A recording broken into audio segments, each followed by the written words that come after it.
مولانا محمد وعلى آله سيدنا محمد তাক ডাকে কাকা করে কাক ডাকে কাকা করে কোকিলের সুর মধুর লাগে ডাকে তারা শীতের হাওয়ায় আল্লাহ ছাড়া মাবুদ নাই লা ইলাহা ইল্লাল্লাহ জোরে জোরে পড়ুন লা ইলাহা ইল্লাল্লাহ লা ইলাহা ইল্লাল্লাহ লা ইলাহা ইল্লাল্লাহ মুহাম্মাদুর রাসূলুল্লাহ সাল্লাল্লাহু আলাইহি ওয়াসাল্লাম আমার মন কেন মজে না রে আল্লাহর জিকিরে আমার মন কেন মজে না রে আল্লাহর জিকিরে আরে সদাই তারে ভুলে থাকি সদাই তারে ভুলে থাকি সে তো ভুলে না মরি আমার মন কেন মজে না রে আল্লাহর জিকিরে আমার মন কেন মজে না রে আল্লাহর জিকিরে দেখো যার দয়াতে দিবারাতি আর চন্দ্র সূর্য দিচ্ছে জ্যোতি আরে বাতাস বহে পাতি পাতি বাতাস বহে পাতি পাতি মেঘেতে বৃষ্টি ঝরে আমার মন কেন মজে না রে আল্লাহর জিকিরে আমার মন কেন মজে না রে আল্লাহর জিকিরে কে কবে মাবে বলে আগে আহার পাঠিয়ে দিলে এহেন দয়াময় খোদাকে বলে এহেন দয়াময় খোদাকে বলে দিন কাটালি বিফলে আমার মন কেন মজে না রে আল্লাহর জিকিরে আমার মন কেন মজে না রে আল্লাহর জিকিরে আল্লাহুম্মা মুহাম্মাদে সাল্লাল্লাহু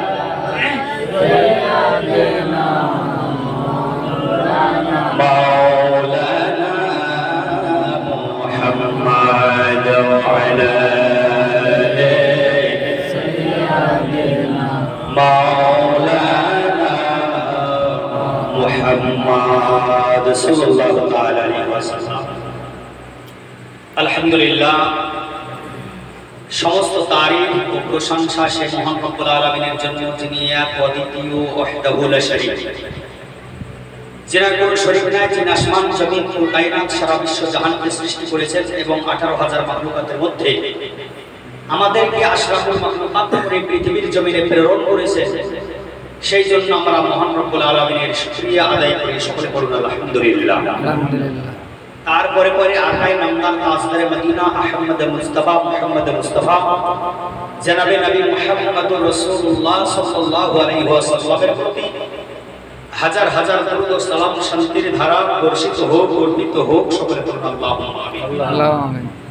মিল্লাতে ইসলামিয়া আপনাদের সম্মুখে পবিত্র কুরআন মাজিদ হইতে আয়াতে কারিমা তেলাওয়াত করেছে। দুটি আয়াতে কারিমা তেলাওয়াত করেছে। একটা কুল্লু নাফসিন যায়িকাতুল মাউত,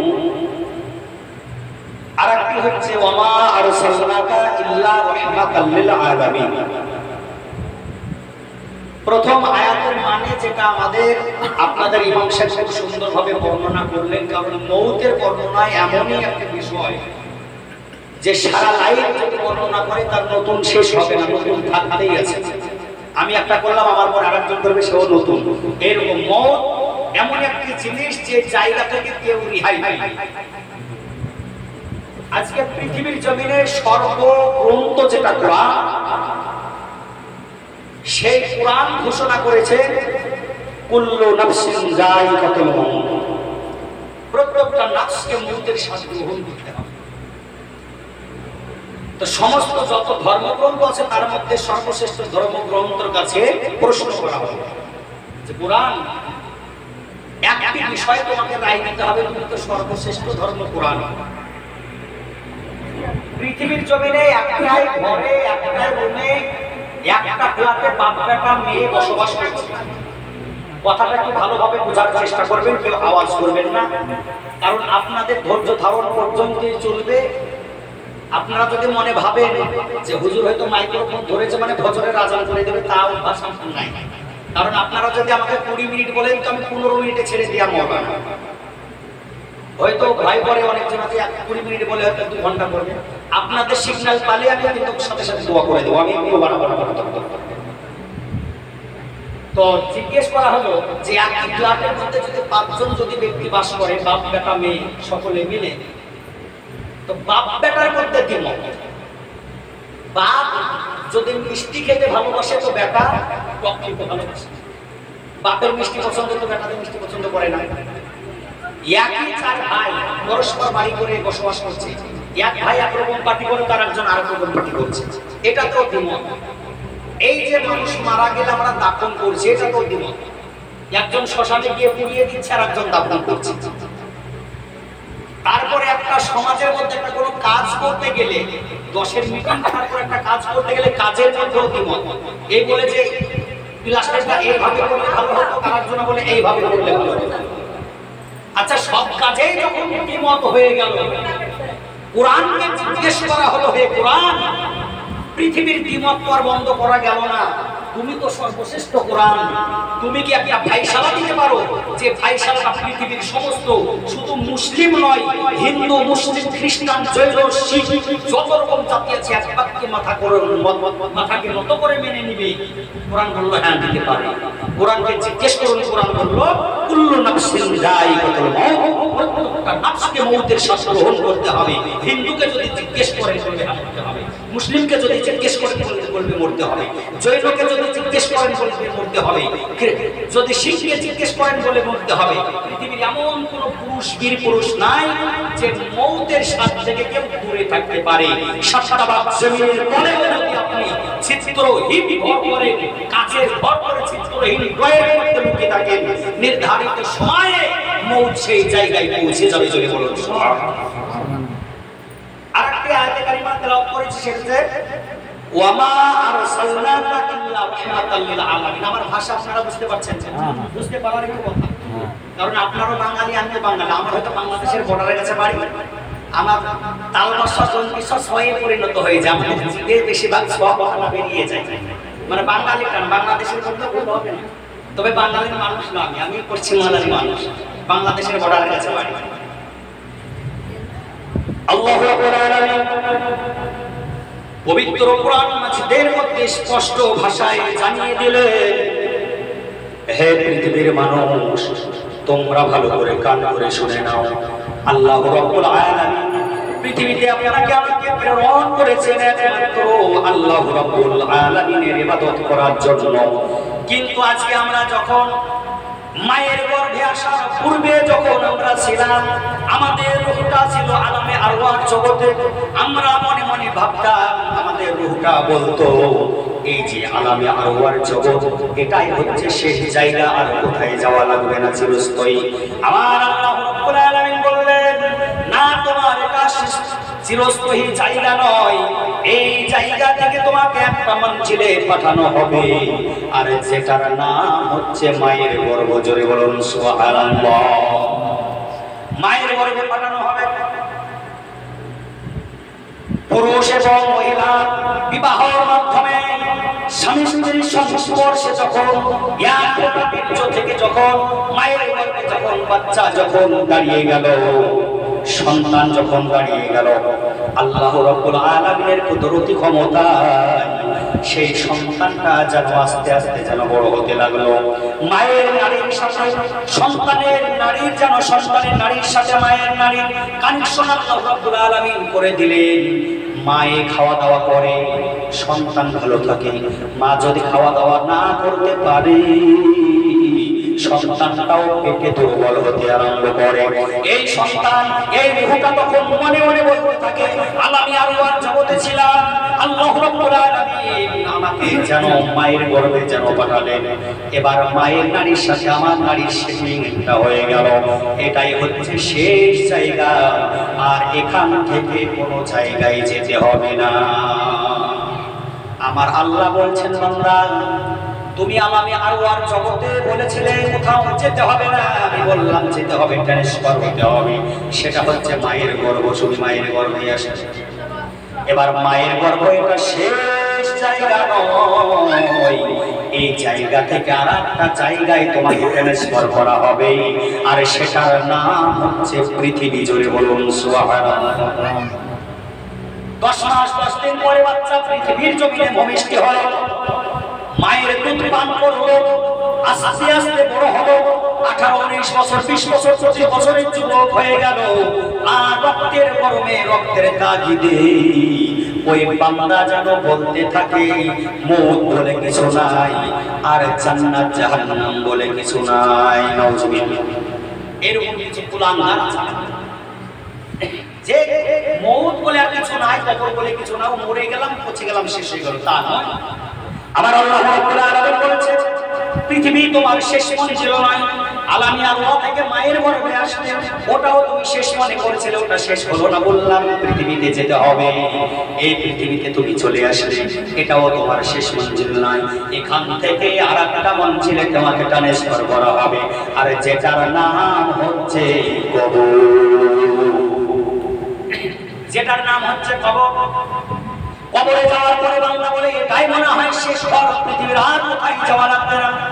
আল্লাহ বলছেন এটাই তোমার শেষ জায়গা নয়, এখান থেকে আর একটা জায়গায় তোমাকে যেতে হবে, আর সেটার নাম হচ্ছে হাসর।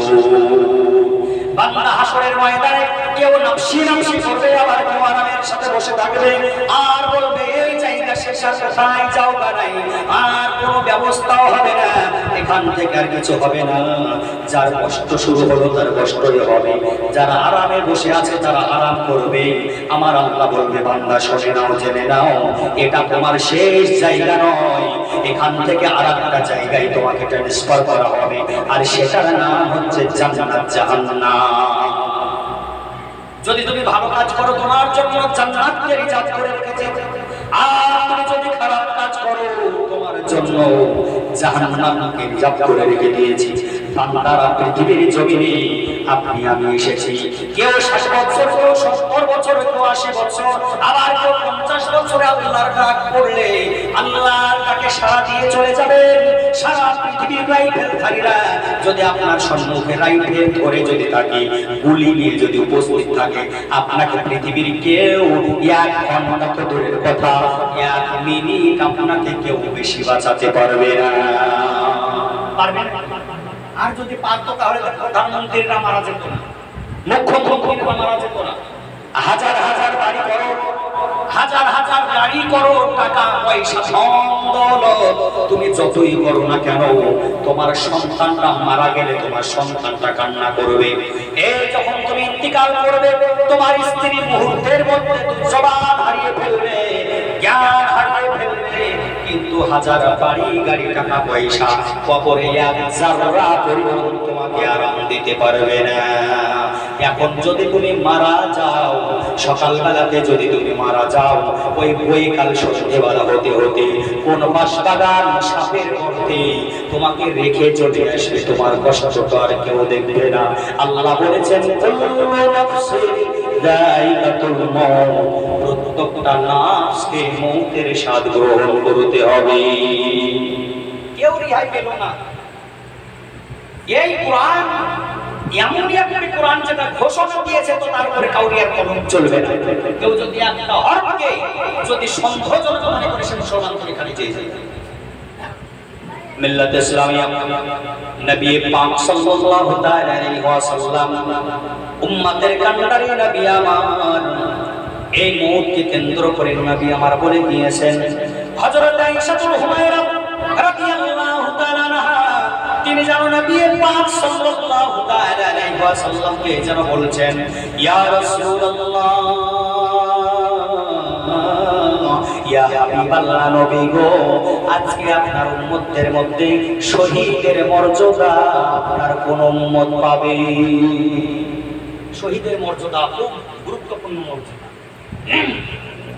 আল্লাহর রাস্তায় যারা শহীদ হয়, শহীদের মর্যাদা আমার আল্লাহ এত খানা দিয়েছে, কারণ আপনি আমি যখন ইন্তিকাল করবো বাবাজান, ওই ইন্তিকাল করার পরে আপনাকে আমাকে গোসল দিয়ে কাফনে জড়িয়ে আমাকে দাফন করা হবে কবরে। কিন্তু যারা শহীদ হয়ে গিয়েছে, রক্তাক্ত শরীর, ওই নেজাবল্লমের আঘাত, তলোয়ারের আঘাত নিয়ে ওই রক্তাক্ত শরীর সহ তাদেরকে দাফন করা হয়। কাল কিয়ামতের ময়দানে তারা আল্লাহর দরবারে পেশ হবে, আল্লাহর দরবারে যেন উঠবে। আমার আল্লাহ জানার পরে জিজ্ঞাসা করবে, বান্দা ব্যাপার, সকলেই তো কাপড় নিয়ে উঠেছে, তোমার রক্তাক্ত শরীরে কি ব্যাপার? এই রক্তাক্ত নেজাবল্লমের দাগ, তলোয়ারের শরীরে দাগ, এই দাগ নিয়ে কেন তুমি উঠেছো? ওই বান্দা বলবে, রব্বুল আলামিন, আমি আপনার ওই বান্দা, আপনার দ্বীনকে কায়েম করার জন্য, ইসলামকে রক্ষা করার জন্য, কুরআনের সম্মানকে ইজ্জতকে রক্ষা করার জন্য, হাদিসকে রক্ষা করার জন্য, নবীর রক্ষা করার জন্য, নবীর ইজ্জতকে রক্ষা করার জন্য কাফেরদের বিরুদ্ধে তলোয়ার চালিয়েছি, অনেক কাফেরকে নিধন করে দিই, ওই কাফেরদের হাতে আমরা শহীদ হয়েছি ইসলামের জন্য। আমার আল্লাহ ঘোষণা দিয়ে দিবেন ফেরেশতাদেরকে, হে আমার দ্বীনকে কায়েম করার জন্য, কুরআনের ইজ্জতকে রক্ষা করার জন্য আমার এই বান্দা কাফেরের তলোয়ারের আঘাতে শহীদ হয়েছে, আমি আর তাদের কোনো হিসাব দিতে চাই না, আমি বিনা হিসাবে এই শহীদদেরকে জান্নাতি ঘোষণা করলাম। শহীদদেরকে জান্নাতি ঘোষণা করবে, কিন্তু তারপরে আমার আল্লাহ জান্নাতি ঘোষণা করার পরে ওই শহীদদেরকে ডাইরেক্ট জান্নাতে দিবেন তা নয়, জান্নাতে প্রবেশ করার আগে ওই শহীদদের চেহারাটা পূর্ণিমার চাঁদের মতো উজ্জ্বল করে তাদেরকে বিনা হিসাবে জান্নাতের মধ্যে প্রবেশ করিয়ে দিবে। এটা হচ্ছে শহীদদের মর্যাদা। তো আয়েশা হুমায়রা রাদিয়াল্লাহু তাআলা আনহা তিনি নবী পাক সাল্লাল্লাহু আলাইহি ওয়াসাল্লামকে বলেছেন, ইয়া রাসূলুল্লাহ, ইয়া হাবিবাল্লাহ, আপনার কোন উম্মতকে শহীদের দরজা পাবে, শহীদের মর্যাদা নিয়ে জান্নাতে যেতে পারবে? তো নবী বলেছেন না, পারবে। বলে কেমন করে? নবী পাক সাল্লাল্লাহু তাআলা আলাইহি ওয়াসাল্লাম বললেন, হে আয়েশা, আমার উম্মতেরা এই শহীদের মর্যাদা নিয়ে তিনারা জান্নাতে যাবেন, তাদের জন্য একটা কাজ, যারা দিনে 20 বার করে মওতকে স্মরণ করবে, যারা দিনে 20 বার করে মওতকে স্মরণ করতে হবে, মরতে হবে, তারা এই শহীদের মর্যাদা পাবে। সহিহ হাদিস দ্বারা প্রমাণিত। যে রাসূল পাক সাল্লাল্লাহু আলাইহি সাল্লাম আপনার জন্য আমার জন্য তিনি জন্ম থেকে নিয়ে আজ পর্যন্ত মদিনাতুল মুনাওয়ারায় কান্না করেছেন, আজকে সেই নবীর গুস্তাখি হয়, আর আমাদের গায়ে মুসলমানের রক্ত থাকার পরে এই জুব্বা পাগড়িওয়ালা, টুপি বড় দাড়ি রাখাওয়ালা নবীর গুস্তাখি করে আমরা সহ্য করি কি করি? তাহলে বয়কট কেন করতে পারি না? মিল্লাত ইসলাম, আল্লাহ রাব্বুল আলামিনের যত অগণিত ফেরেশতা রয়েছে তার মধ্যে 4 জন ফেরেশতাকে আল্লাহ বিখ্যাত করেছেন। এই 4 জনের মধ্যে মুআল্লিমুল মালায়েকা বলা হয় ফেরেশতাদের সর্দার হযরত জিবরিল আমিন আলাইহিস সালাম। একটা ফেরেশতাকে একটা ডিপার্টমেন্টে রাখা হয়েছে, মানুষের রূহ জানকে কবজ করার জন্য যিনাকে রাখা হয়েছে, যিনার নাম হচ্ছে হযরত ইসরাইল আলাইহিস সালাম, যাকে আমরা আজরাইল নামে চিনি। আজরাইল ইসরাইলি ভাষা। মিল্লাত ইসলামিয়া, আল্লাহু রাব্বুল আলামিন হযরত ইসরাঈল আলাইহিস সালামকে ডেকে বললেন, হে ইসরাঈল, তোমাকে একটা বড় দায়িত্বে আমি চাকরিতে নিযুক্ত করে দিলাম। ইসরাঈল ফেরেশতা বললেন, ইয়া রাব্বুল আলামিন, আপনি আমাকে কি চাকরি দিতে চান? আমার আল্লাহ রাব্বুল আলামিন যারা বললেন, ইসরাঈল, আজকে সারা পৃথিবীর যারা জান আছে তাকে মওতের স্বাদ গ্রহণ করতে হবে, আর তুমি যাওয়ার পরে নির্ধারিত সময় তার রূহটাকে কবজ করে নিয়ে আসবা। বাপের সম্মুখ থেকে ছেলের জানকে তুমি কবজ করবা, ছেলের সম্মুখ থেকে বাপের জানকে কবজ করে নিয়ে আসবা, মায়ের সম্মুখ থেকে সন্তানের জানকে কবজ করে নিয়ে আসবা, স্ত্রীর সম্মুখ থেকে স্বামীর জানকে কবজ করে নিয়ে আসবা। এই কথা যখন আমার আল্লাহ রাব্বুল আলামিন যখন বললেন, ইসরাঈল মালাকুল মউত ফারিস্তাকে, মালাকুল মউত ফারিস্তা যেন বলছে, রব্বুল আলামিন, আপনি যে দায়িত্বটা দিলেন এই দায়িত্বটা আমি ইসরাঈল পালন করব, কোনো ব্যাপার নয়। কিন্তু আমি যখন মায়ের কোল থেকে সন্তানের রূহটাকে কবজ করে নিয়ে আসব, সন্তান হারা পিতা মাতা হয়ে যাবে, ওই ঘাসকে আর সহ্য করতে পারবে না, কাটা কবুতরের মতো জমিনে গড়াগড়ি খেলবে। স্ত্রীর সম্মুখ থেকে স্বামীর রূহকে যখন কবজ করব, ওই স্ত্রীটা মুহূর্তে মুহূর্তে জ্ঞান হারিয়ে ফেলবে। বাপের সম্মুখ থেকে সন্তানের জানটা যখন কবজ করব, ওই বাপের কলিজাটা যেন ছিদ্র হয়ে যাবে। তখন আমাকে মানুষেরা গালাগালি করবে, আমার যেন সমালোচনা করতে থাকবে। আমার আল্লাহ বললেন, হে ইসরাঈল ফেরেশতা, যে দায়িত্বটা তোমাকে আমি দিলাম, বাচ্চা বড় জওয়ান যুবতী সকলের রূহকে আমার হুকুম হলে তুমি কবজ করে নিয়ে আসবে। আর তোমাকে যেন কেউ গালাগালি যেন না করে, তোমার কেউ সমালোচনা যেন না করে, এই দায়িত্বটা তোমার নয়, এই দায়িত্বটা আমি মহান রব্বুল আলামিন নিজে নিয়ে নিলাম। একটু জোরে সরে বলা যাবে কি সুবহানাল্লাহ? বলছে তুমি মানুষের রূহকে কবজ করবা, বাচ্চা বড় সকলে যখন হুকুম হবে, কান্নাকাটি করছে করুক, তোমাকে কেউ গালাগালি করবে না, গালাগালি যেন না করে সেই ব্যবস্থাটা আমি আল্লাহ করে দিব। জোরে বলে সুবহানাল্লাহ। বলে বলে বাবা, এই মিঠিপুরের সরজমিনে এই চাচা জান শুধু ইন্তিকাল করেছেন তা নয়, আরো অনেক মানুষ ইন্তিকাল করেছে। ইসরাঈল ফেরেশতাকে আমার আল্লাহ রাব্বুল আলামিন যেন বললেন, হে ইসরাঈল, তোমাকে যখন আমি হুকুম করব গ্রামের এই জানটা কবজ করতে হবে, তুমি নির্ধারিত সময়ে চলে যাবে, আর তোমাকে কেউ গালাগালি যেন না করে তার জন্য আমি আল্লাহ ওই বান্দাকে একটা বাহানার মধ্যে ফেলে দেব। জোরে বলুন সুবহানাল্লাহ। বলে কি বাহানা? বলে ব্যক্তিটার হার্টের অসুখ ছিল, কিন্তু 2 দিন ধরে ওষুধ খেয়েছিল না, তার জন্য এই ব্যক্তিটা মারা গেল। এই ব্যক্তিটার সুগার হয়েছিল, বেশি মিষ্টি খেয়েছিল, তার জন্য মারা গেল। বলে যুবকটা কেমন করে মারা গেল? তার তো বয়স হয়নি। বলছে 100 মিটারে গাড়ি চালাচ্ছিল, ডাম্পারের সাথে ধাক্কা লেগে সে অ্যাক্সিডেন্ট করে মারা গেছে। বলে আর এটা কি করে মারা গেল? বলছে জঙ্গলের মধ্যে হাঁটছিল, সাপের কামড়ে মারা গেল। এই মহিলাটা কি করে মারা গেল? বলছে রাস্তাঘাটে দোকানে কিছু আনতে গিয়েছিল, হঠাৎ করে বজ্রপাত হয়ে মারা গিয়েছে। একটা না একটা বাহানা থাকবে মৌতের পিছনে, আর তোমার কেউ গালাগালি করবে না, মানুষেরা ওই বাহানাটাকে নিয়ে যেন আলোচনা করবে। আজকে যদি কেউ মারা যায় তো মানুষ বলে না যে ইসরাঈল ফেরেশতাকে কেউ গালাগালি দেয় না, বলে যে হার্ট অ্যাটাক করেছে, ব্লাড প্রেসার বেশি বেড়ে গিয়েছিল, ওষুধ খাইনি, রোদ বেড়ে গিয়েছে, মাথায় প্রেসার উঠে হার্ট অ্যাটাক করেছে, ব্রেন স্ট্রোক করেছে। একটা না একটা বাহানা থাকবে, আল্লাহর হুকুমে সে ওই মুহূর্তে যাবে, ওই জায়গায় বজ্রপাত হয়ে মারা যাবে। সে তো বাড়িতে বসে থাকতে পারতো, কিন্তু বসে থাকবে না, পয়সা দিয়ে টাকা দিয়ে হলে সেই জায়গায় চেন্নাই করে গিয়ে ওখানে করবে। আল্লাহ বলেছেন মওত থেকে কেউ রেহাই পাবে না। মিল্লাত ইসলামিয়া আর জন্য আল্লাহ রাব্বুল আলামিন বলেছেন, বান্দারা শোনো, পৃথিবীর জমিনে মওতের স্বাদ তোমাকে চাখতে হবে, কিন্তু একটা দুর্বল মানুষ, জ্বরের মানুষকে যদি হালুয়া খেতে দেওয়া হয়, একজন সফল মানুষকে যদি রসগোল্লা খেতে দেওয়া হয়, যার গায়ে প্রচন্ড পরিমাণে জ্বর আছে তাকে স্বাদ লাগবে না। আর যার শরীরটা সাবেক, যার শরীরটা সুস্থ, সেই ব্যক্তি যা খাবে তার স্বাদটা বলতে পারবে কি পারবে না? পারবে।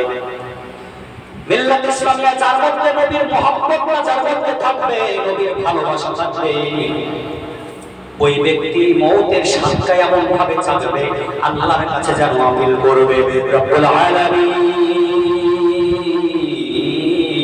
আমাকে আবার পৃথিবীর জমিনে আপনি জিন্দা করুন, আবার আমি মরতে চাই, আবার আপনি জিন্দা করুন, আবার মরণ দিন। বারবার চিন্তা হতে চাইবে আর বারবার মরণ চাইবে, কারণ মরণের স্বাদটা এত সুন্দর হবে আর ইমানদার বলতে পারবে না।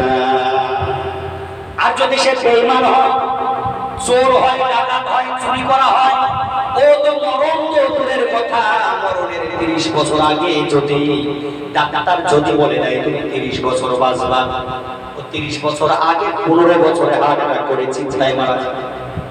কারণ যার ভয় আছে, যে সৎপথে আছে, যে আল্লাহকে ভয় করে, তার মওতের কোনো ভয় নাই। আর যে দুনম্বরই করবে তার মওতের ভয় আছে, কারণ মওতের সময় কত কষ্টে জান দাঁড়ায়, যে মারা গেছে সে জানে। তবে কিছু আলামত আছে, ভালো আলামত, মওতের কিছু ভালো আলামত আছে। কাউরি চোখ মুখ দাঁড়িয়ে যায়, কাউরি হা হয়ে থাকে মওতের সময়, কেউ পেশাব পায়খানা করে ফেলে, আবার কেউ ইন্তিকালের সময় চেহারা জিন্দা থাকতে যে এরকম ছিল, ইন্তিকালের পরেও সেরকম মনে হচ্ছে জিন্দা আছে তাই মনে হয়। এটা হচ্ছে আলামতটা জান্নাতি মওত। জোরে বলুন সুবহানাল্লাহ।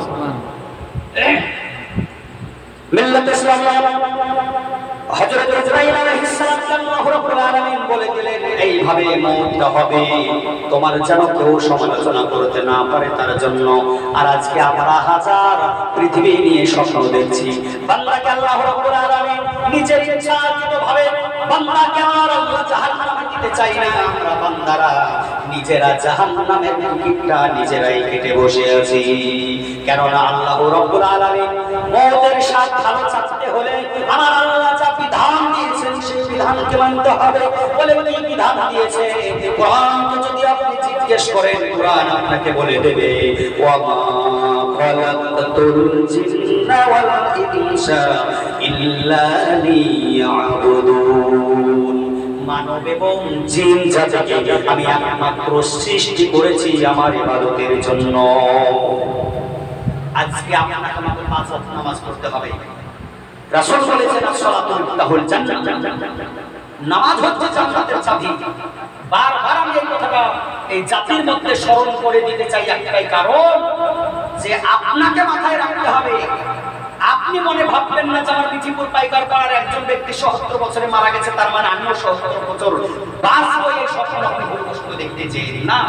কারণ মওতের সাথে কোনো বয়স জওয়ানের সম্পর্ক নাই। আপনি রাত্রে বেলায় এখন ঘুমিয়ে যাবেন, যখন ঘুমটা রানিং চলে আসবে, হাত পা আপনার ভিড় হয়ে যাবে, আর কোনো কাজ করবেন, অবাসে আপনি ঘুমাবেন, তখন সমস্ত শিরা উপশিরাগুলো কাজ করে আল্লাহর রহমতে, হার্টবিট চলে আল্লাহর রহমতে। কিন্তু কোনো একটা শিরা উপশিরা ব্লক হয়ে যেতে হার্টের রক্ত কামনা করতে পারে।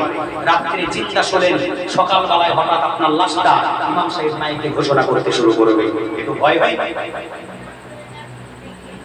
মিল্লাত ইসলামিয়া আল্লাহর নবী সাল্লাল্লাহু আলাইহি ওয়াসাল্লাম তিনাকে আল্লাহ রাব্বুল আলামিন বলেছেন রাহমাতাল লিল আলামিন।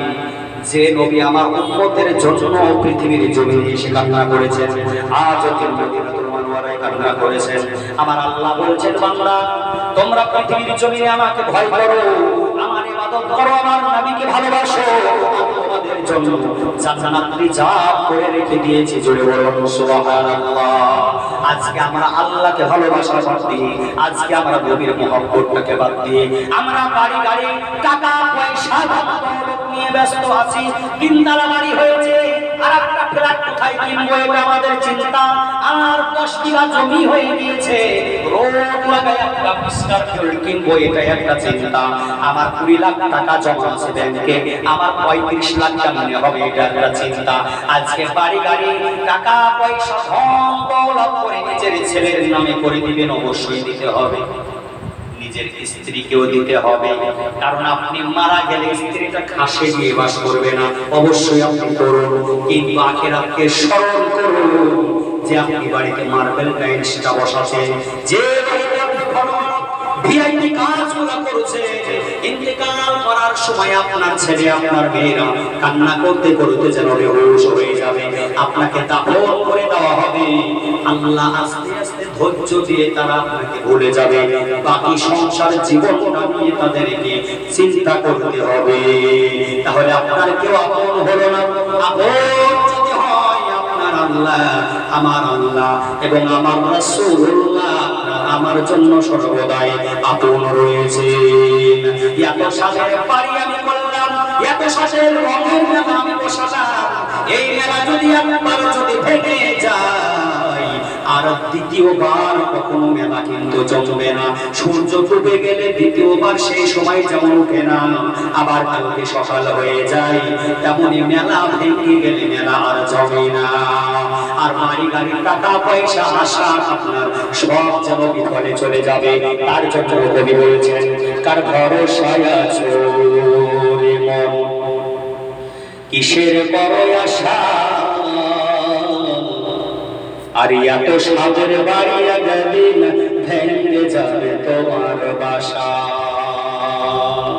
কার ভরসায় আছো রে মন, কিসের বড় আশা, আর এত সাদের বাড়ি একদিন ভেঙে যাবে তোমার বাসা। ও তোমার মুহাবিনে ফুরাইয়া যাইবে, যৌবনে লাগাবে ভাটি, ওই যে দেখো ডাকিতেছে তোমায় কবরের মাটি, ওই যে দেখো ডাকিতেছে তোমায় কবরের মাটি। সন্ধ্যার আগে যেদিন ডুববে রে বেলা, এক পলকে ভেঙে যাবে সেদিন রঙেরই মেলা। আরে কার দিবা তুমি জোহর ধর, কার দিবা তুমি জোহর ধর, কার মাথায় ভাঙা বালাঠি, ওই যে দেখো ডাকিতেছে তোমায় কবরের মাটি। খবর পেয়ে আসবে আত্মীয় স্বজন, তোমার চারি পাশে বসে সবাই করিবে কান্দন। আরে সাজাইবে তোমায় মোহনের মতো, সাজাইবে তোমায় মোহনের মতো, কি সুন্দর পরিপাটি, ওই যে দেখো ডাকিতেছে তোমায় কবরের মাটি, ওই যে দেখো ডাকিতেছে তোমায় কবরের মাটি। ঘোরা মরো তুমি মায়ারি পিছে, এত আশা ভালোবাসা পাবে সকলে মিলে। আরে কোনদিন জানি আইসা পড়ে, কোনদিন জানি আইসা পড়ে ইজরাইলের হাতের চিঠি, ওই যে দেখো ডাকিতেছে তোমায় কবরের মাটি, ওই যে দেখো ডাকিতেছে তোমায় কবরের মাটি। আল্লাহুম্মা সাল্লি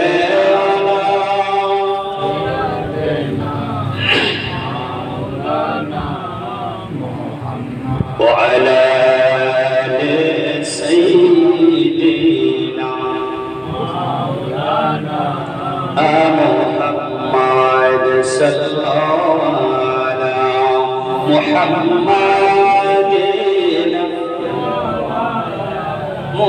محمد हरदम ज़ुबान से निकालो पाने محمد हरदम ज़ुबान से निकालो शाही محمد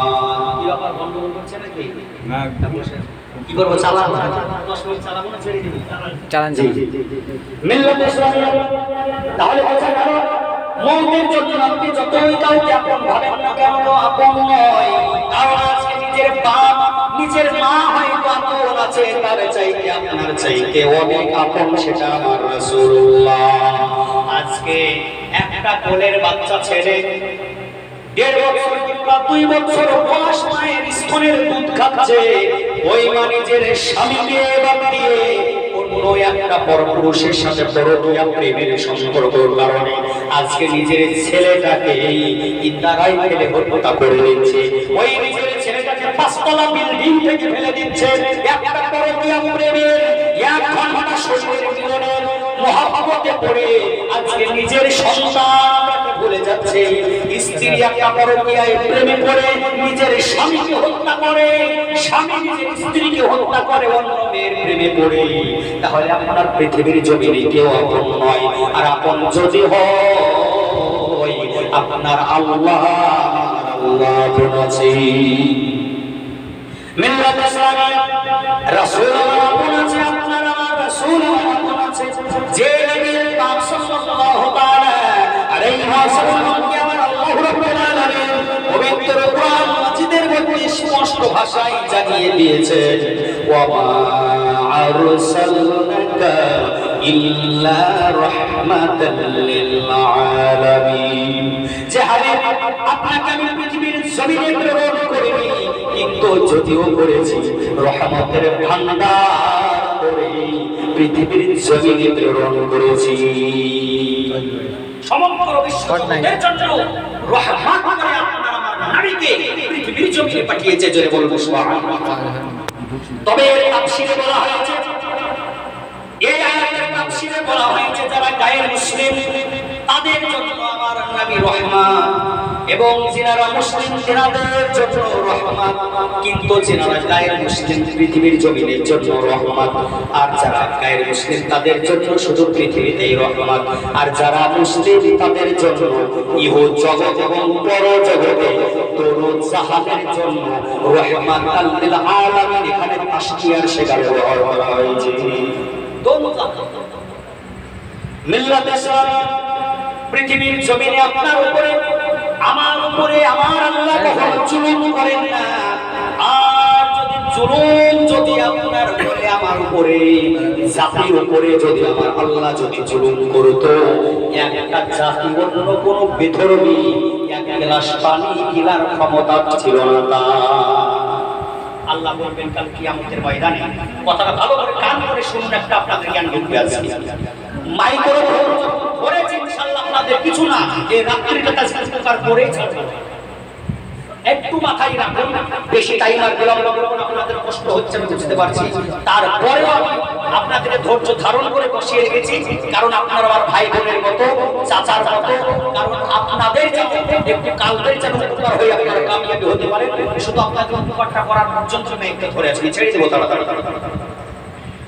কাল কিয়ামতের ময়দানে আল্লাহ রাব্বুল আলামিন সমস্ত মানব জাতিকে তোলা হবে ওই জায়গায়, একত্রিত ভাবে তোলা হবে, হাসরের ময়দান হবে সারা পৃথিবীর জমিনে।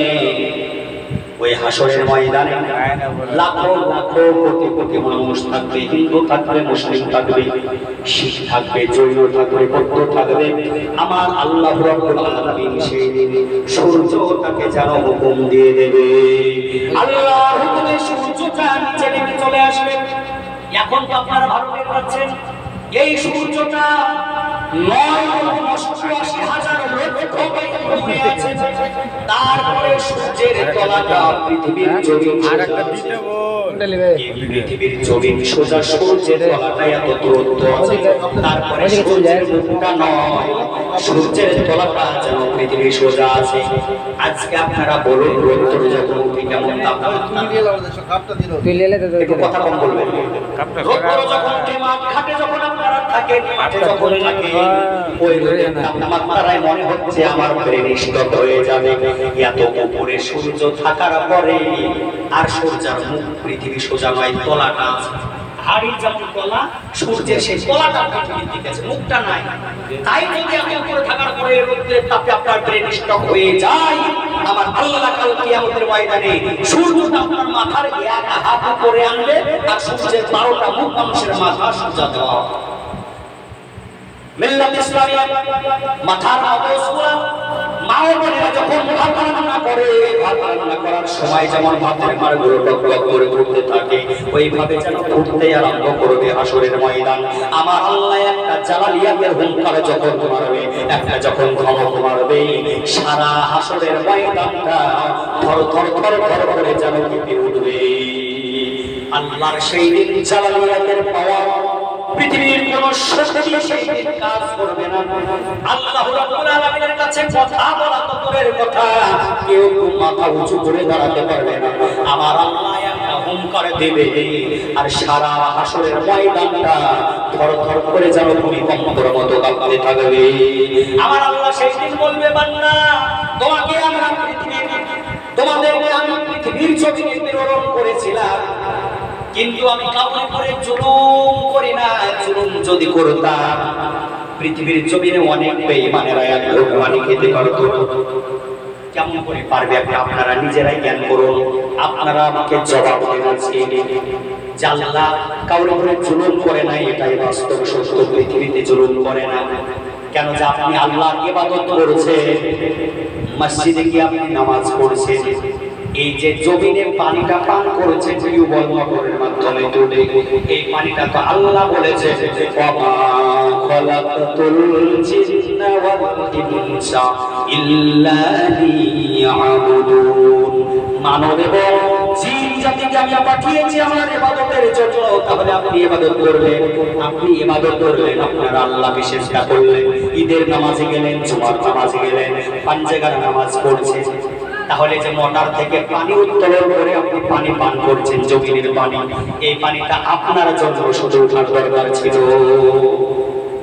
আল্লাহ বলেছে আমার যে বান্দারা নামাজ পড়ে তাদেরকে আমি রিজিক দিয়ে বাঁচিয়ে রেখেছি। যারা আমার নাফরমানি করে আমাকে গালি দেয় তাদেরকে আমি রিজিক দিয়ে বাঁচিয়ে রেখেছি।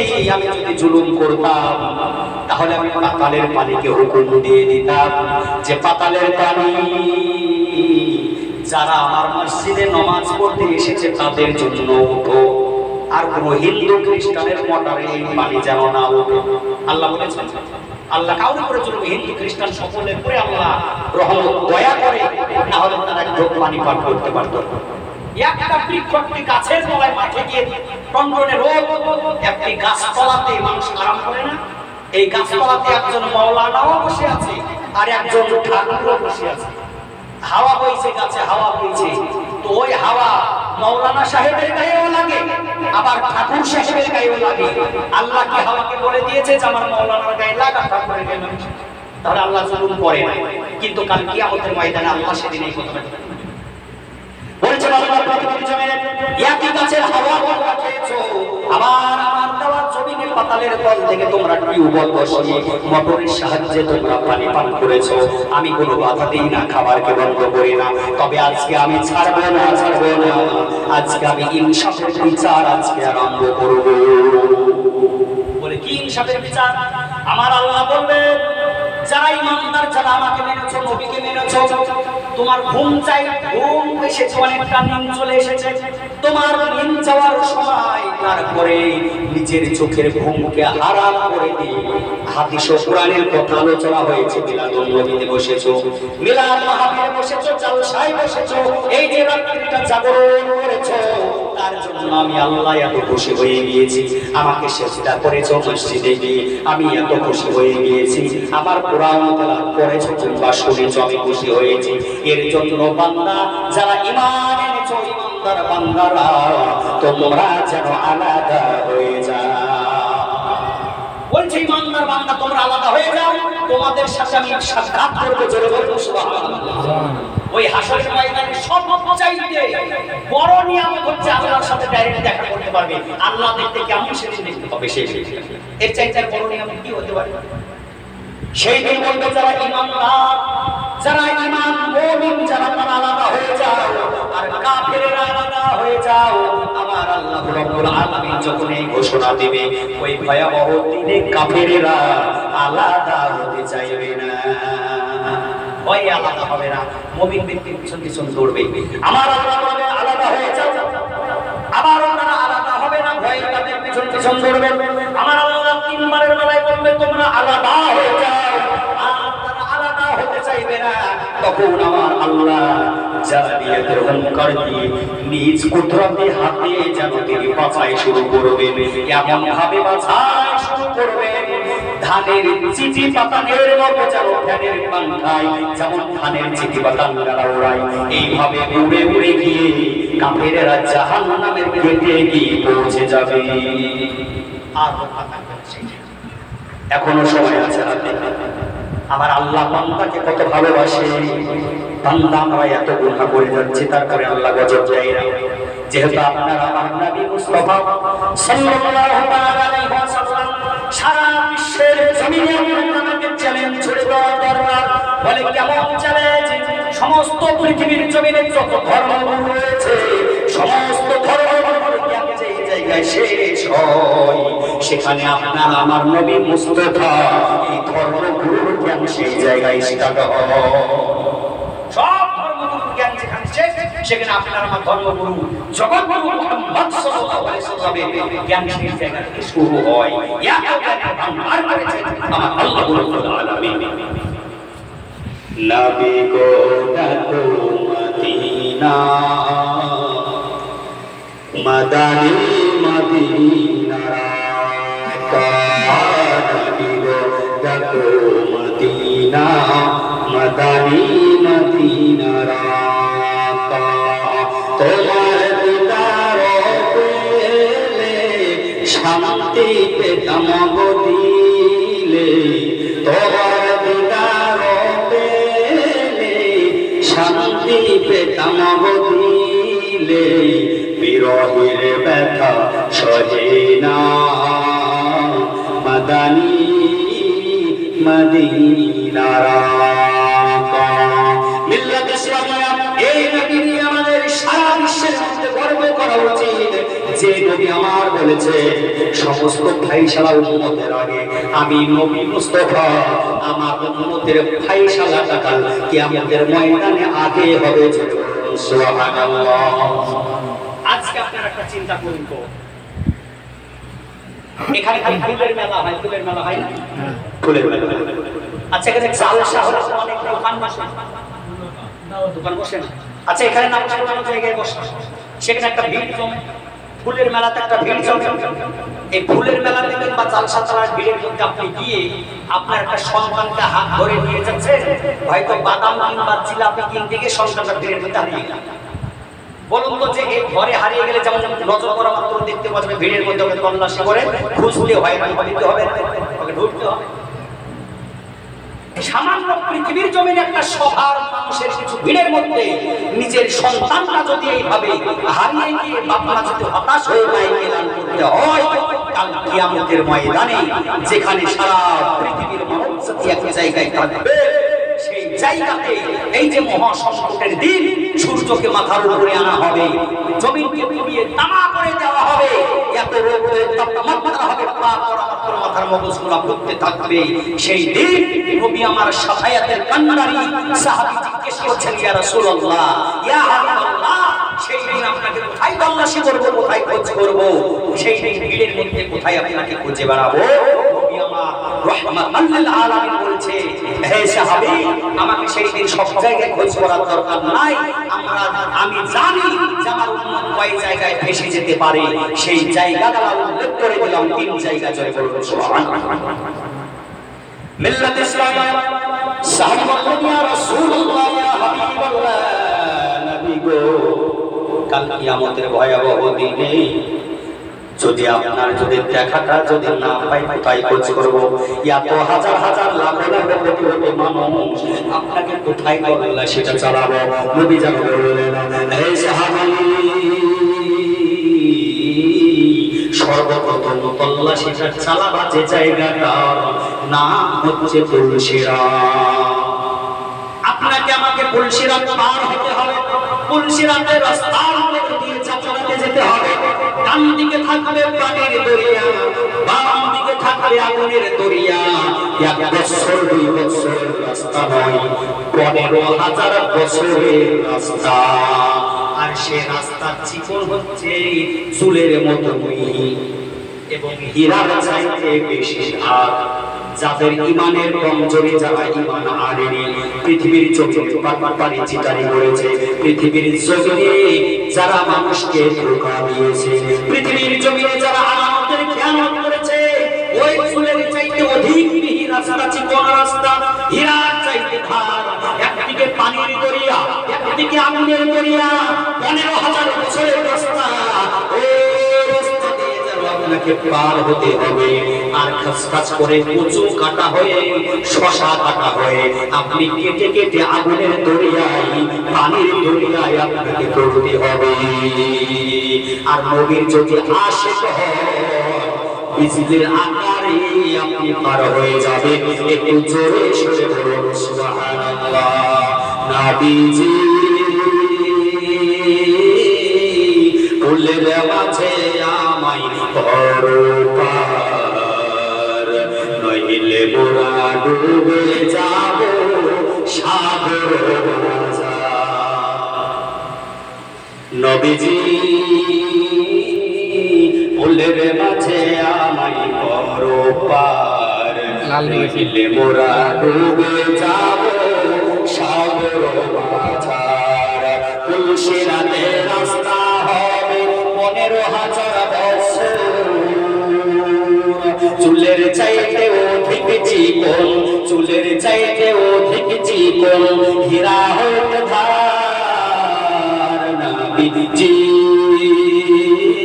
ফুলের মাঝে আমায় করো পার, নইলে মোরা ডুবে যাব সাগর মাঝার।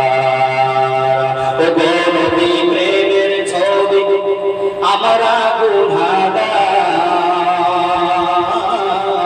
আর তুমি যদি পার না করো, তুমি যদি পার না করো, তবে কে করিবে আর। নবীজি ফুলের মাঝে আমায় করো পার, নইলে মোরা ডুবে যাব সাগর মাঝার। নেককার বান্দা পার হইবে বিজলির আকার, গুনাহগার বান্দাকে কে করবে, গুনাহগার বান্দাকে কে করবে সাগর মাঝার। নবীজি ফুলের মাঝে আমায় করো পার, নইলে মোরা ডুবে যাব সাগর মাঝার। মিল্লাত ইসলামিয়া নবী পাক সাল্লাল্লাহু তাআলা আলাইহি ওয়াসাল্লাম বললেন, হে সাহাবী, সেই দিন মহা ভয়াবহ দিনে, মহা সংকটের দিনে, সেই দিন বড়ই বিপদের দিন, তোমরা হাজার জায়গা তল্লাশি করতে করতে নিজেরা শেষ হয়ে যাবে, আর অত ভিড়ের মধ্যে আমাকে পাবে না।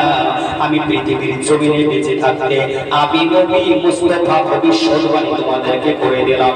3টা জায়গায় তল্লাশি চালাবে। সাহাবী বললেন, প্রথম কোন জায়গায় ইয়া রাসূলুল্লাহ? বলছে সর্বপ্রথম যে জায়গায় তল্লাশি চালাবা, ওই জায়গাটার নাম হচ্ছে পুলসিরাত। বলছে পুলসিরাতের রাস্তার কাছে চালাবা। সাহাবী বললেন, ইয়া রাসূলুল্লাহ, ওই জায়গায় যদি আপনাকে ওই সময় যদি না পাই, তাহলে কোথায় দেখবো? নবী আমার বললেন, ওই জায়গাতে যদি না পাও, দ্বিতীয়বার যে জায়গায় আমার খোঁজটা নিবা, সেই জায়গাটার নাম হচ্ছে মিজান। যে মিজানের পাল্লাতে আপনার আমার গুনাহ নেকিকে সেদিন ওজন করা হবে। নেকির পাল্লা যদি ভারী হয়ে যায়, ভাগ্য খুব ভালো। আর নেকির পাল্লা যদি পাতলা হয়ে যায়, গুনার পাল্লা ভারী হয়ে যায়, ফেরেশতারা জিম দিয়ে টেনে জাহান্নামে নিয়ে যাবে। সেই জাহান্নামের আগুন এমন ভাবে হুঙ্কার করতে থাকবে, একবারে 70 বছরকার রাস্তা পুড়ে তামা হয়ে যাবে। যে আমাকে খেতে দাও, আমার খিদা লেগেছে। সাহাবী বললেন, ইয়া রাসূলুল্লাহ, ওই মিজানের কাছে যদি আপনাকে না পাই, তাহলে কোথায় তল্লাশি চালাবো? সাহাবীকে নবী যেন বললেন, হে সাহাবী, ফুলসিরাত মিজান দুই জায়গায় তল্লাশি করার পরে আমাকে যদি মিজানের কাছে না পাও, তৃতীয়বার যে জায়গায় তল্লাশি চালাবে সেটার নাম হচ্ছে হাউজে কাউসার। বলুন সুবহানাল্লাহ। ইন্না আ'তাইনাকাল কাউসার। নিশ্চয় আপনাকে অসংখ্য গুণাবলী দান করেছি। যে হাউজে কাউসারের মালিক মুখতার আমার আল্লাহ আপনার আমার নবী মুস্তাফাকে দিয়েছে। জোরে বলুন সুবহানাল্লাহ। আজকে পৃথিবীর জমিনে আপনারা বলুন, যিনারা বসে আছেন তিনাদের কাছে আমার প্রশ্ন, সকালবেলায় যদি আপনারা এই পানি পান করেন, রোদ্রের তাপমাত্রায় যদি কাজ করেন, ওই সকালের পানিতে সারাদিনের পিপাসা নিবারণ হয় না আপনাকে আবার বেলা 10টার দিকে পানি পান করতে হয়? একটু জোরে হামুদের যে পানিতে হয় না, হবে না। কারণ এই পৃথিবীর পানি এমন পানি, আপনি সকালে পান করবেন আপনার দুপুরে পিপাসা লাগবে, দুপুরে পান করবেন বিকালে পিপাসা লাগবে, বিকালে পান করবেন রাত্রে পিপাসা লাগবে। এই পানিটা আপনার পিপাসা 24 ঘন্টার জন্য নিবারণ করতে পারে না। কিন্তু হাউজে কাউসারের পানির এত বর্ণনা দেওয়া হয়েছে। এই হাউজে কাউসারের পানির ব্যাপারে হাদিসের মধ্যে নিবদ্ধ করা আছে, হাউজে কাউসারের পানি যেটা দেখার মতো হবে, দুধের চাইতে অধিক সাদা হবে আর মধুর চাইতে বেশি মিষ্টি হবে। মিষ্টি আম্বারের চাইতে সেন্ট বেশি থাকবে। আর যতজন ব্যক্তি পান করবে ওই পানিটা, তত আকাশের তারকা যতগুলা রয়েছে তার চাইতে হাজার হাজার গুণ বেশি ওই জায়গায় বারাকান রাখা আছে, পাত্র রাখা আছে পানি পান করার জন্য। আর ওই পানিটা একবার যে পান করবে তাকে আর জীবনে কোনোদিন পিপাসা লাগবে না। এত সুন্দর এই হাউজে কাউসারের পানিটা যদি এক ফোঁটা যদি এনে পৃথিবীর পাতালে দিয়ে দেওয়া হতো, তো পৃথিবীর মানুষ দুধ আর ভালো খাবার পৃথিবী ছেড়ে দিয়ে শুধু পানি, চিত্রকর পানি খেত। এক ফোঁটা দিয়ে আপনি যদি পৃথিবীর পানি হয়ে যায়, সেখানে ছাক্কা অরিজিনাল পানি আপনাকে ওই নহর থেকে পান করতে হবে। তাহলে এই পানি করতে গেলে আমাদের কর্তব্য হচ্ছে নবীর মহব্বত করতে হবে, ভালোবাসা রাখতে হবে, পাঁচওয়াক্ত নামাজ পড়তে হবে, মানুষকে ভালোবাসতে হবে, বেশি বেশি করে দান খায়রাত করতে হবে। এই দানটাই আপনার কাজে যাবে। আপনি যতই ফ্ল্যাট বাড়ি করুন না কেন, আপনি যতই টাকা পয়সা উঠান না কেন, এই টাকা পয়সা করে শাশুড়ি আপনাকে এক মিনিটের জন্য রক্ষা করতে পারবে না। এখন ভয় ভয় ভয় ভয় পারবে না রক্ষা করতে। একমাত্র রক্ষা করতে পারবে যে আপনি 10, 20, 50, 100, 200, 500, 1000, 2000, 3000 যে দানগুলা করছেন, এই দানগুলা সেদিন এমন হাতিয়ার হবে, আপনি চিৎকার করে কান্না করবেন যে আল্লাহ আমাকে একবার পৃথিবীর জমিনে পাঠিয়ে দাও, আমি জীবনে যা ইনকাম করব সব দান করে আসবো। এই 50 টাকা, 100 টাকা, 200 টাকা, 500 টাকা দান করাতে যদি আমার এত বড় আশা থেকে আমি আজকে বেঁচে যাচ্ছি, তাহলে আমি পৃথিবীতে যদি আরো বেশি করে দান করতাম, আজকে আমাকে এখানে আর কষ্ট করতে হতো না। আল্লাহ রাব্বুল আলামিনের আপনি বান্দা, আমিও বান্দা, কিন্তু নবীর উম্মত সবাই হতে পারে না। কিন্তু আমরা যারা গোলাম, নবীর গোলাম, আমাদের কোনো ভয় নাই। গোলাম মানে মুহাম্মদ সাল্লাল্লাহু আলাইহি ওয়াসাল্লাম হিদায়াত সারকাত জায়গায় রাহজাই মুসলিম মিল্লাত ইসলামিয়া নবী পাক সাল্লাল্লাহু তাআলা আলাইহি ওয়াসাল্লাম। তাহলে উম্মতের কল্যাণে নবী আমার আজও কান্না করেছেন মদিনাতুল মুনাওয়ারায়। সেই জন্য নবী শুধু কান্না করেছেন তাই নয়, এই নবী আমার শাফায়াত করবেন কাল কিয়ামতের ময়দানে। শাফায়াতের কান্ডারি রাসূলুল্লাহ, অন্য কোন ব্যক্তি নয়, অন্য কোন নবী নয়, স্বয়ং আপনার আমার প্রিয় নবী মুস্তাফা সাল্লাল্লাহু তাআলা আলাইহি ওয়াসাল্লাম মুহাম্মাদুর রাসূলুল্লাহ। সকলে বলুন মুহাম্মাদুর রাসূলুল্লাহ, মুহাম্মাদুর রাসূলুল্লাহ। আজকে নবীর শান মানলেন, এই নবীর মুহাব্বত দিয়ে যে রাত্রিবেলায় আপনি শুনছেন, এইভাবে মিলাদ মাহফিল শুনতে শুনতে আপনার কোন রাত্রিটা কবুল হওয়া যাবে জানি না। আজকের রাত্রিটাকে আল্লাহ কবুল করতে পারে, কিন্তু আজকের রাত্রিটা যদি কবুল হয়ে যায় আর আমি যদি নবীকে একবার স্বপ্নে দেখে নিই, আপনার আমার জীবনের জিন্দেগির বেড়া পার হয়ে যাবে। জোরে বলুন সুবহানাল্লাহ। পৃথিবীর জমিনে যে নবীকে স্বপ্নে দেখে তার জন্য পৃথিবীর জাহান্নাম হারাম হয়ে যায়, জান্নাত ওয়াজিব হয়ে যায়। জোরে বলুন সুবহানাল্লাহ। আমরা যদি মদিনায় নাও যেতে পারি, আল্লাহ যেন আমাদেরকে স্বপ্নের মাধ্যমে একটা নসিব করুক। সকলে বলুন আল্লাহ। মিলাদ ইসলামী একটি ঘটনা বলে বিশেষ করে এই যে নবী মুহাম্মদের সম্পর্কে আল্লামা বিশ্বকবি বিখ্যাত কবি আল্লামা শেখ সাদি রহমাতুল্লাহ আলাইহি এত বড় একজন বুজুর্গ, এত বড় একজন কবি যে তিনি 30 বছর জমিন সফর করেছেন। হঠাৎ করে একদিন যেন নবী রওজার গাড়ি চলে গেলেন। নবী পাক সাল্লাল্লাহু আলাইহি ওয়াসাল্লামের গভীর রজনীতে যেন রওজা মুবারকের কাছে চলে গেলেন শেখ সাদি রহমাতুল্লাহ আলাইহি। আর সেই জায়গায় গিয়ে নবীর শানে যেন নাত শরীফ লিখতে আরম্ভ করলেন। নাত শরীফ লিখলেন, বালাগাল গুলাবি কামালিহি কাশাফাত তুজাবি জামালিহি হাসানাতু জাবিউ মুসাবিহি। আর যে সাল্লাল্লাহু আলাইহি ওয়া আলিহি এটা তিনার মনে ছিল না, তিনি 3টা নাত শরীফ লিখেছেন, বালাগাল গুলাবি কামালিহি এক, কাশাফাত তুজাবি জামালিহি 2, হাসানাতু জাবিউ মুসাবিহি। আর তিনার মনে পড়ে না। এত চেষ্টা করে তুমি আর এরপরে কি শেরটা লাগাবেন, কি ছন্দটা লাগিয়ে নাত শরীফটা লিখবেন, বালাগাল গুলাবি কামালিহি কাশাফাত তুজাবি জামালিহি হাসানাতু জাবিউ মুসাবিহি। এই দিকে লেখার পরে তিনার মনে আসছে না, আর তিনি নবীর শানে না তো বানাতে পারেন না। এবার তিনি চিন্তা করতে করতে নবীর রওজার পাশে যেন তিনি ঘুমিয়ে গেলেন।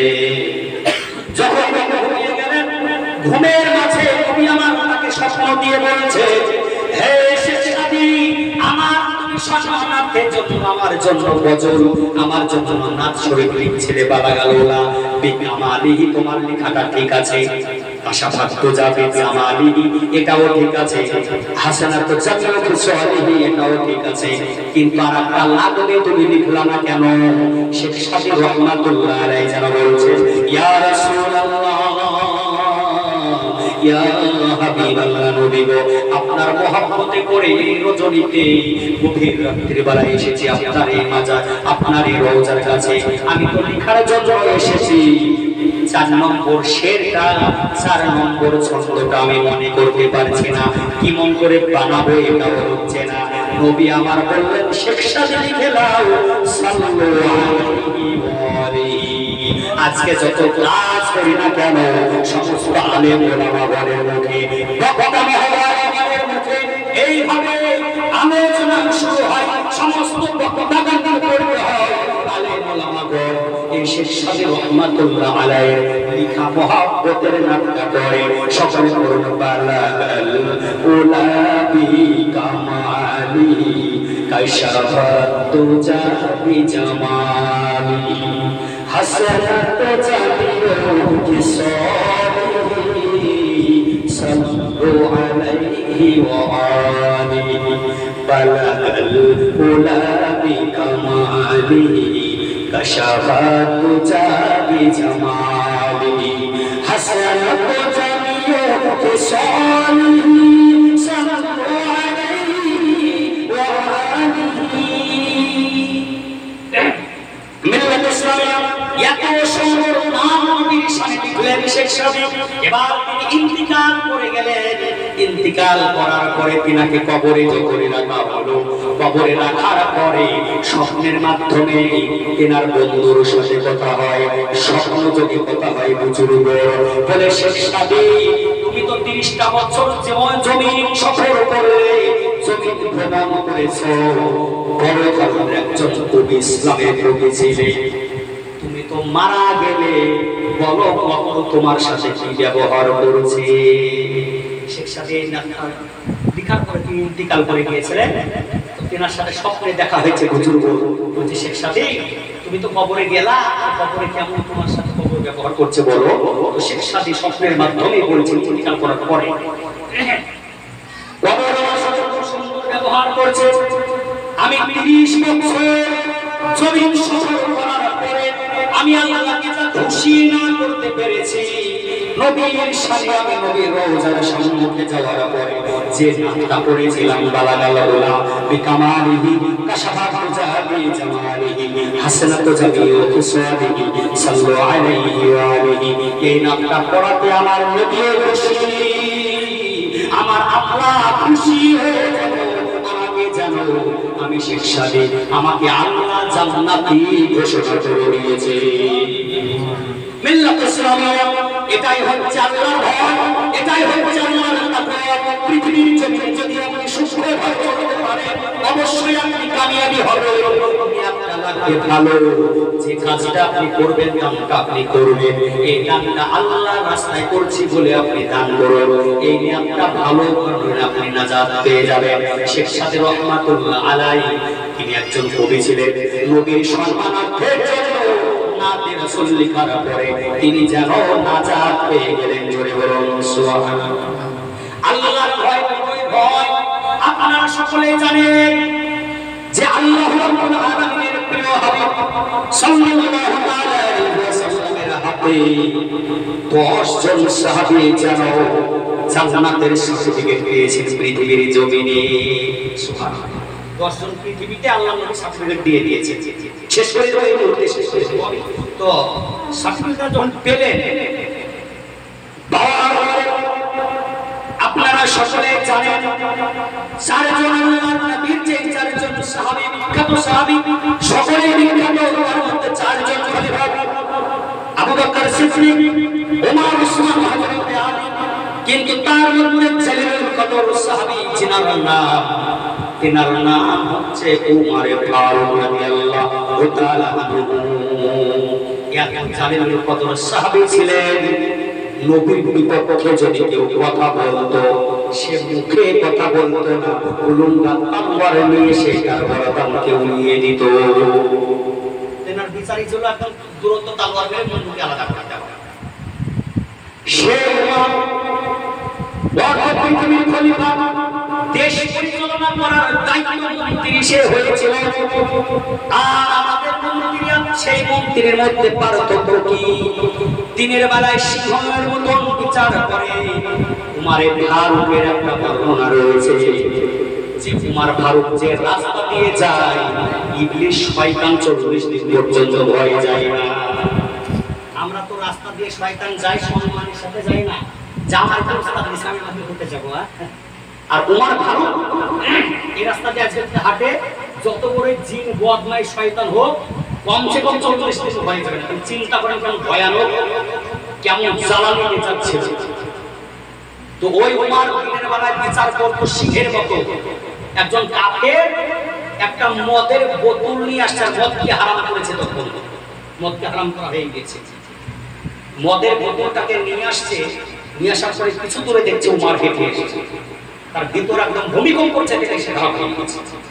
আকাবাত করে সে কি করলো, গায়ে যে চাদর ছিল কিংবা রুমাল ছিল সেটাকে কম্বলে ওই মদের বোতলটাকে জড়িয়ে সে নিয়ে আসছে বগলে দিতে।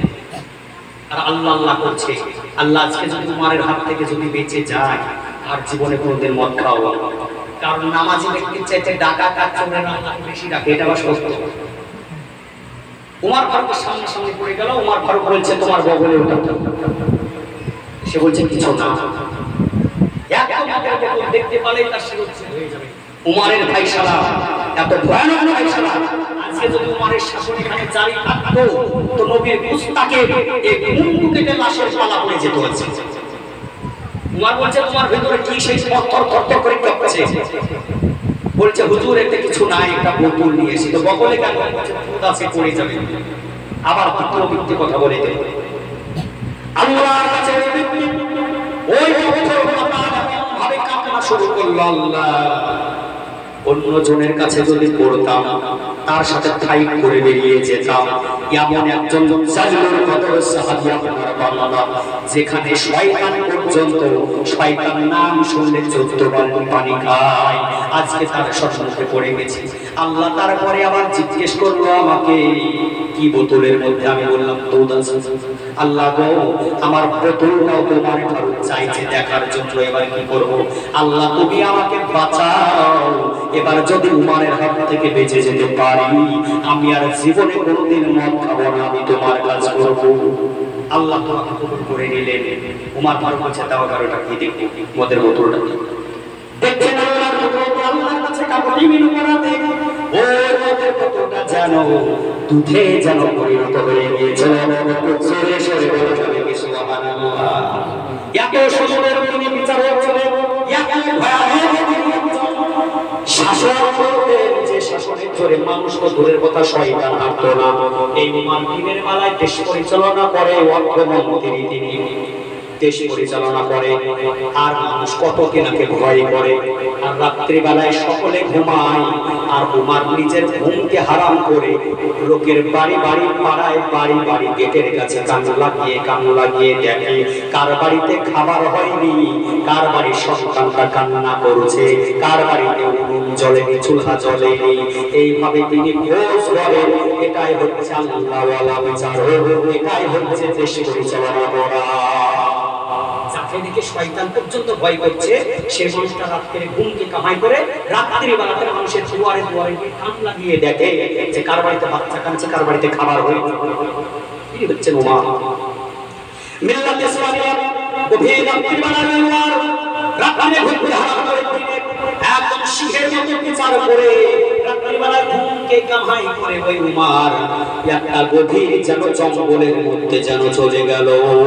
আর জঙ্গলের পাহাড়ি এলাকায় চলে গেল। ওই পাহাড়ের কাছে জঙ্গল জঙ্গল ভাব, ওই জায়গায় গভীর রাত্রির 12টা 1টা হবে, অন্ধকার রাত্রি যেন। ওই জায়গায় যাওয়ার পরে দেখছে জঙ্গলের মধ্যে হালকা হালকা আগুন জ্বলছে, আগুন। উমার ফারুক ওই পাহাড়ের উপরে চড়ে গেলেন।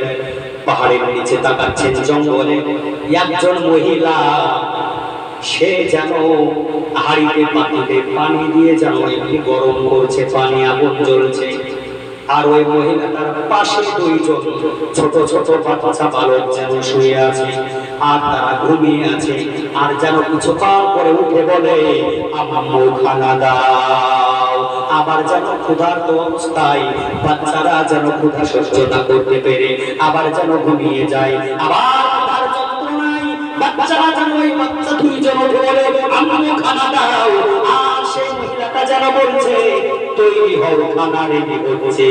আবার বাচ্চারা ক্ষুধাকে সহ্য না করতে পেরে বুকুকে ফেলে আবার যেন মাটিতে যেন বুকু ফেলে পড়ে আছে। এত করিল 1 নয় 2 নয় 7 দিন যাব, 3 দিন যাব ওই মহিলার বাড়িতে আগুন জ্বলেনি, চুলা জ্বলেনি। আর বাচ্চা দুইজন বালক বুদ্ধি নাই, খেতে না পেয়ে যেন মুখ থুবড়িয়ে মাটিতে পড়ে আছে। রাত্রি বেলায় বাচ্চাদেরকে চুপানোর জন্য ওই মহিলা ভোগা দিয়ে যেন হাড়িতে যেন উনুনে পানি গরম করছে। বাচ্চারা বলছে আম্মু করতে পারি না, ক্ষুধা শুতেও পারি না, ঘুমাতেও পারি না, আম্মু আমাদেরকে খানা দাও। তার আম্মা জানে মিথ্যা কথা বলে বলছে খানা হচ্ছে, তৈরি হও। এইভাবে ধোঁকা দিয়ে বাচ্চাকে কখন রাখবে?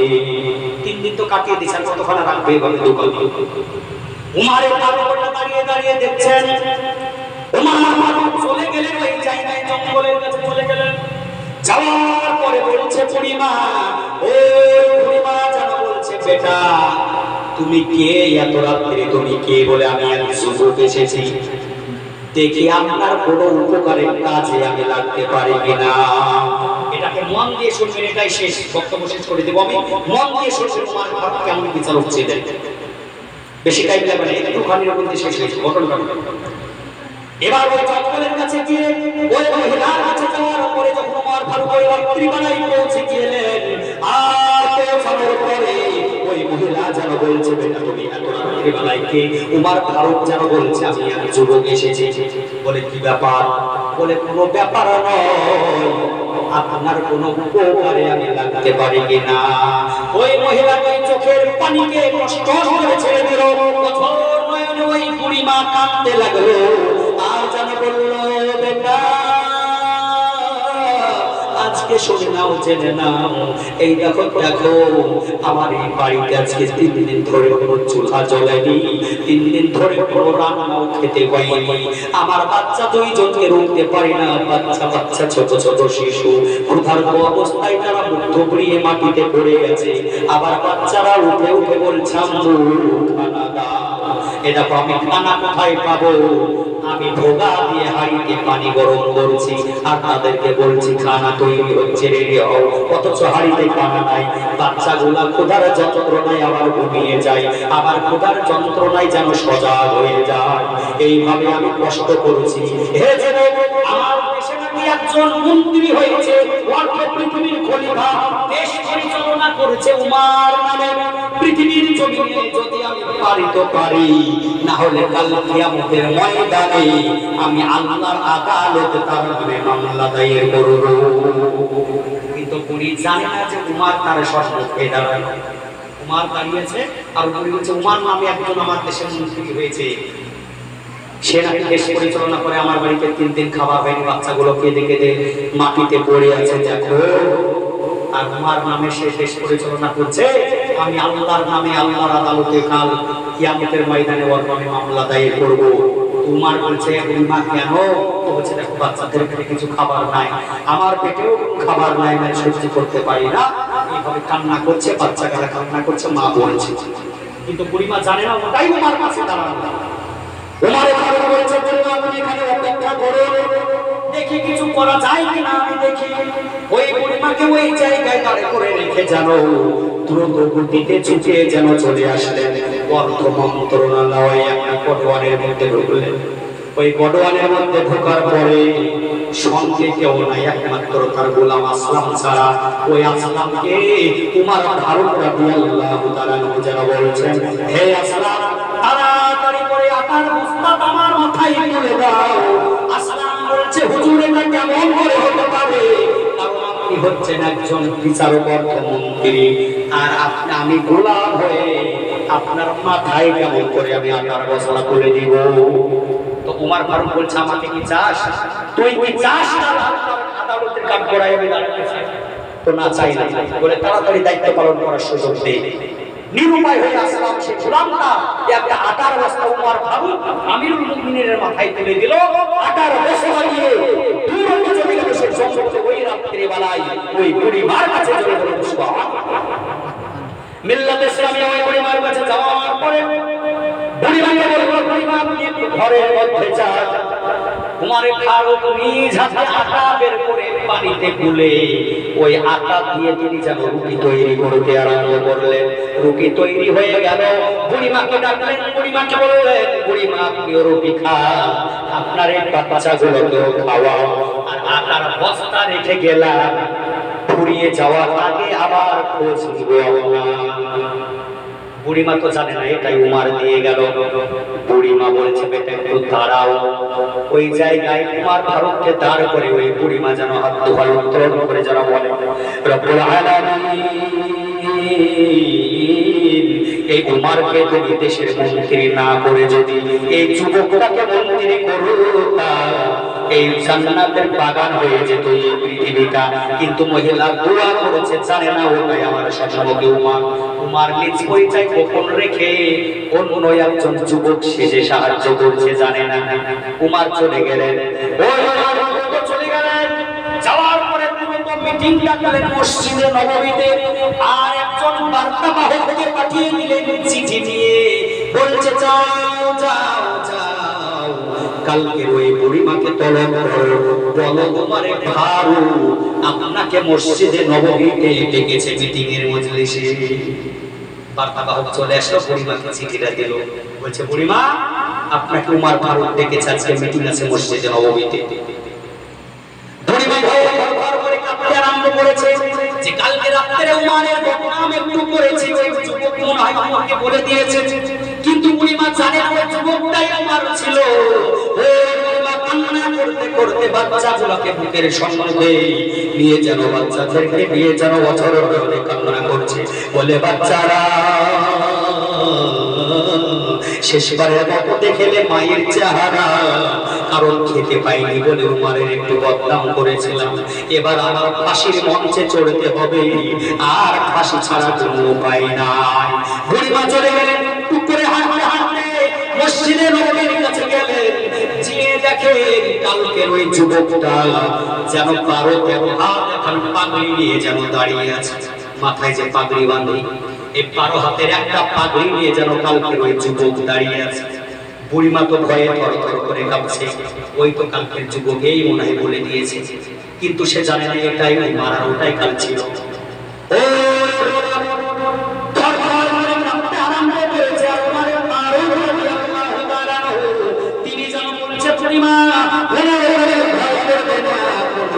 ভয় করবে না, আজকে আপনি আসামি নয়, আপনি আজকে বিচারক, আমি উমারে ফারুক, আমি হচ্ছি আসামি। জোরে বলুন সুবহানাল্লাহ।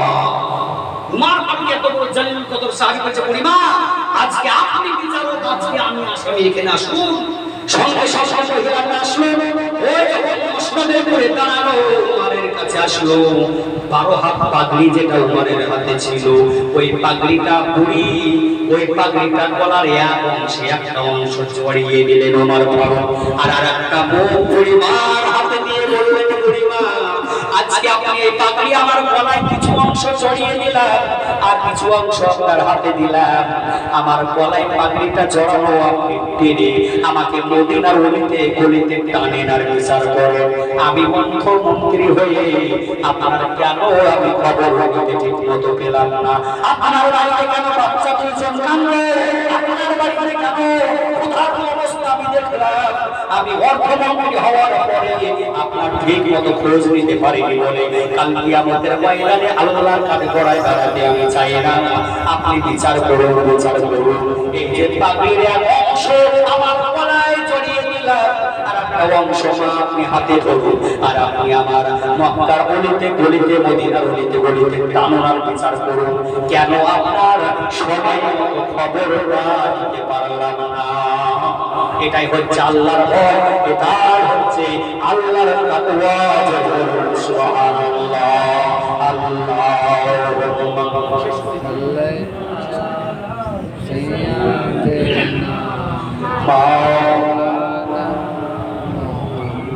وعلى سيدنا مولانا محمد মিল্লাত ইসলামিয়া। তাহলে এটাই হচ্ছে উমর ফারুকের আল্লাহর ভয়, আল্লাহর তাকওয়া। ঈদের দিন সকলে আনন্দ করে, ঘরের মধ্যে দরজা লাগানো ঈদের দিন যেন কান্নার যেন আওয়াজ চলে আসে। কান্নার আওয়াজ আসার পরে উমর ফারুককে যেন হযরত আবু হুরায়রা রাদিয়াল্লাহু তাআলা আনহু যেন জিজ্ঞেস করে, ভাইজান কান্না করেন কেন? বলছে আজকে ঈদের দিন, আজকে তো খুশির দিন, আপনি কেন কান্না করেন? উমর ফারুক বলছে, কান্না করছি করবই, কারণ আনন্দ সেই ব্যক্তিটা করবে যার টেনশন নাই, সেই তো আনন্দ করবে।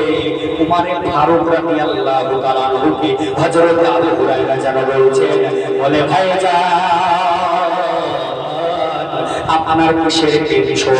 উমর ফারুক কান্না করতে করতে যেন বলতে আছে, রমজান চলে গেল, রোজা রাখলাম কবুল হলো কিনা চিন্তা, তারাবির নামাজ পড়লাম কবুল হলো কিনা চিন্তা, যাকাত দিলাম কবুল হলো কিনা চিন্তা, পাঁচগানা নামাজ পড়লাম কবুল হলো কিনা চিন্তা। বলছে আপনার কিসের চিন্তা? আপনাকে তো নবী জান্নাতের শরাফ দিয়ে দিয়েছেন, জান্নাতের সার্টিফিকেট দিয়ে দিয়েছেন। উমর ফারুক রাদিয়াল্লাহু তাআলা আনহু তিনি যেন বলছেন, হে আবু হুরায়রা, ভাইজান শুনুন, জেনে নাও যে আল্লাহ আমাকে জান্নাতের টিকিটটা দিয়ে দিল, আমার কোনো আমলে যদি আমার আল্লাহ যদি আমার নারাজ হয়ে যায়, ওই টিকিট আমার আল্লাহ আবার ক্যান্সেল করে দিতে পারে। এত তাকওয়া, এত ভয়, এত পরহেজগার ছিল। আজকে সেই লেখাটা যদি আমাদের উপরে পড়ে, আমরা যদি একটু মেনে চলতে পারি, আমাদের সারা জিন্দেগির বেড়া পার হয়ে যাবে। মিল্লাত ইসলামিয়া। যাই হোক, আমি এই বলে বক্তব্যের কাজ সমাপ্তি ঘটালাম। বলা ভাষার মাধ্যমে যদি হয়ে থেকে ত্রুটি ক্ষমাপ্রার্থী। আজকে চাচা চলে গেছে, চাচা ভালো নাম আইনাল শেখ না? আইনাল শেখ। যথেষ্ট তিনি আমাকে ভালোবাসতেন। চাচি আমাকে খুব ভালোবাসে, বেটা বেটা করে ডাকে।